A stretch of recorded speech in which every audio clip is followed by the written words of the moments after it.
Halo bro, assalamualaikum warahmatullahi wabarakatuh.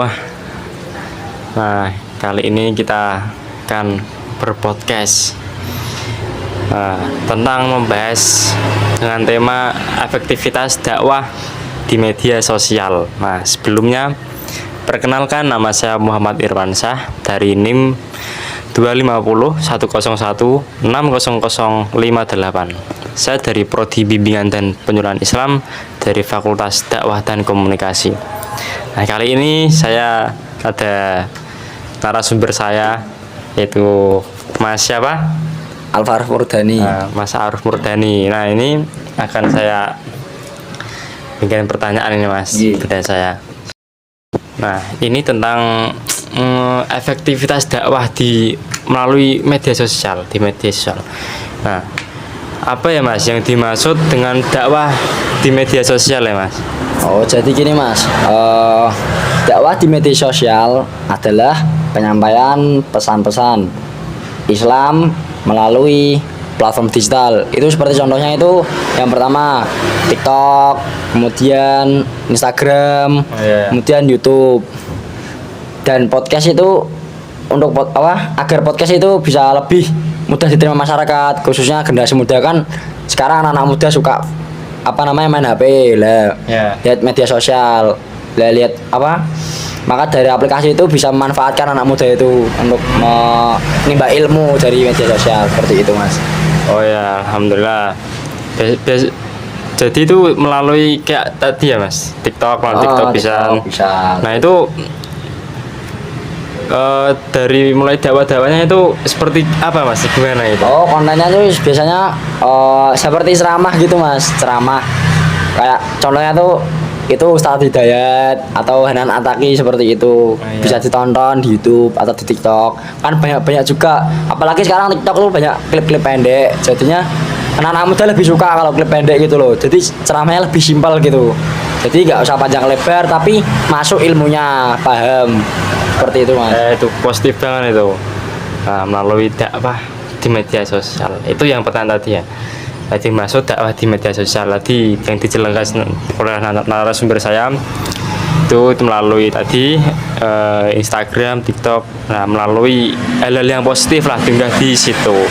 Apalagi sekarang itu Mas, suka yang negatif lah. Ini media sosial tuh nggak diisi cuma negatif sebenarnya, diisi positif juga, supaya anak muda itu lebih pemikirannya lebih baik lah, nggak tercemar. Apalagi anak-anak kecil sekarang harus dikasih konten-konten yang bermanfaat seperti itu. Oh ya Mas Haru, makasih.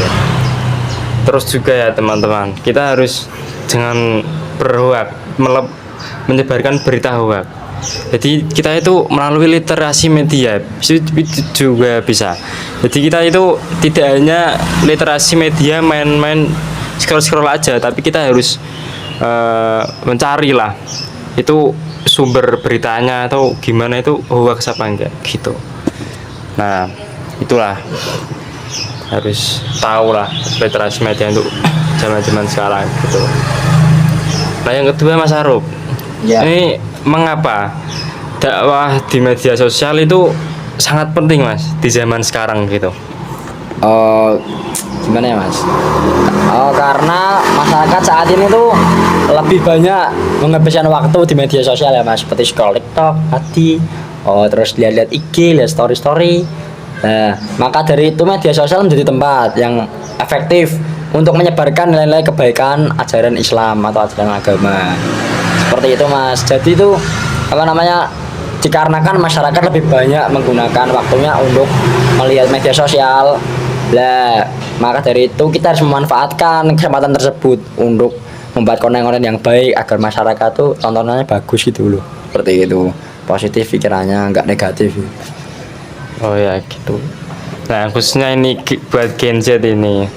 Nah, ayolah untuk memperbaiki diri dengan melalui media sosial. Iya, kita harus banyak fathul khairat ya, berlomba-lomba dalam kebaikan. Masya Allah. Karena tujuan hidup itu, apa Mas? Untuk apa? Wa khalaqatul jinna wal insa illa liya'budun. Sungguhnya manusia dan jin diciptakan untuk beribadah kepada Allah. Seperti itu ya Kak. Seperti itu para penonton. Nah, ini Mas Arup, saya mau tanya ini, cara kita mengetahui ciri-ciri dakwah yang efektif itu bagaimana Mas Arup di media sosial? Oh, gimana Mas? Oh, dakwah yang efektif adalah itu dakwah yang menggunakan bahasa yang sopan yang pertama itu. Kemudian yang kedua yang pasti mudah dipahami. Karena kalau kita menggunakan bahasa yang sulit dipahami, nanti netizen itu yang lihat akan tidak paham seperti itu. Kembali lagi yang pertama bahasa yang sopan. Masa kita berdakwah atau berceramah itu menggunakan bahasa-bahasa yang kasar, membentak-bentak kan nggak macam ya Mas, seperti itu. Kemudian relevan dengan kehidupan sehari-hari, kemudian tidak menghakimi dan mampu menyentuh hati masyarakat, seperti itu kan tujuan dakwah, agar masyarakat itu tersentuh hatinya untuk melakukan kebaikan tersebut. Ya Mas Mungkin Arup. seperti itu Mas Irfan. Nah, tadi ya kita harus menggunakan bahasa yang sopan teman-teman. Jadi kalau kita berdakwah itu ya jangan sangir bahasanya yang rumit-rumit, apalagi yang terlalu baku. Nah itu ciri dakwah yang efektif tadi, menurut Mas Arup begitu. Nah jadi tadi dari efektivitas dakwah di media sosial itu dapat disimpulkan dakwah di media sosial itu merupakan cara yang efektif untuk menyampaikan opini atau pesan-pesan kebaikan di era digital saat ini, teman. Dengan memanfaatkan platform kayak seperti TikTok, IG, Instagram, atau podcast melalui dakwah itu di YouTube juga banyak. Nah, itu dapat menjauhkan lebih banyak kebaikan positif kepada masyarakat. Nah, khususnya itu di generasi muda ya saat ini. Namun dakwah itu harus dilakukan dengan bijak, menggunakan bahasa yang sopan. Nah, tidak rumit ya Mas. Ya, tidak rumit. Nah, tidak mengandung unsur sara gitu, serta mampu memberikan ketenangan dan memotivasi bagi para pengguna media sosial saat ini ya, gitu ya Mas.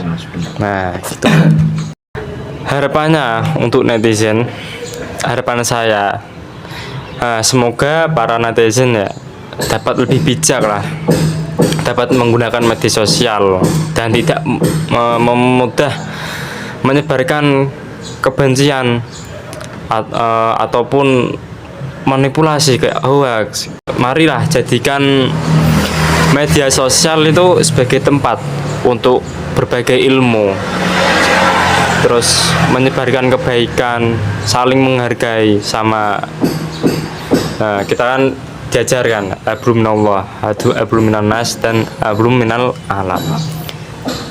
Berbaik sama manusia, sama lingkungan. Sekian dari saya podcast kali ini, Muhammad Irwansyah. Kurang lebihnya mohon maaf. Wallahul muwaffiq ila aqwamit thoriq. Wassalamualaikum warahmatullahi wabarakatuh.